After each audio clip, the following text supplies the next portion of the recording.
கத்திரிக்காய் தொக்கு எப்படி செய்யுதுன்னு பார்க்கலாமா? அதுக்கு ஒரு ஜாரில் 1 onion and 4 number of red chillies, கொஞ்சமாக புளி இதெல்லாம் சேர்த்து பல்ஸ் கொடுத்துட்டு நெக்ஸ்ட்டு டொமேட்டோ போட்டு அதை எடுத்து அரைச்சி தனியாக எடுத்து வச்சுக்கலாம். இப்போ ஒரு மண் சட்டியில் பியோர் கடலை எண்ணெய் போட்டு நல்லா காஞ்சதும் பூண்டு பல், பச்சை மிளகாய் இதெல்லாம் போட்டு நல்லா ரோஸ்ட் பண்ண வாட்டி கொஞ்சமாக வெந்தயம் கருக விடாமல் ரோஸ்ட் பண்ணிவிட்டு தென் ஆஃப்டர் மெயின் ஹீரோவான இந்த டிஷ்ஷோட கத்திரிக்காயை ஆட் பண்ண போகிறோம். அதுக்கப்புறம் ஃப்ரெஷ் கருவேப்பிலை கொத்த போட்டு நல்ல ஆயிலே ஃப்ரை பண்ண போகிறோம். So no water.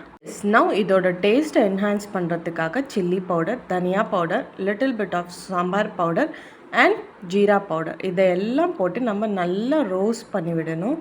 இப்போ நாம் அரைச்சி வச்சுருக்க அந்த டொமேட்டோ பியூரேவை நல்லா கத்திரிக்காயோட கோட் ஆகிற மாதிரி நல்லா நம்ம கிளறி விடணும். இப்போ நம்மளோட டேஸ்ட் என்ஹான்ஸரான சால்ட், ராக் சால்ட் யூஸ் பண்ணணும். ஸோ அதுதான் ரொம்ப உடம்புக்கு நல்லது.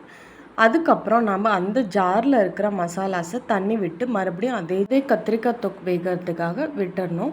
எண்ணெய் பிரிஞ்சு வரும்போது கொத்தமல்லி தூவி இறக்குனா சுவையாக கத்திரிக்காய் தொக்கு ரெடி.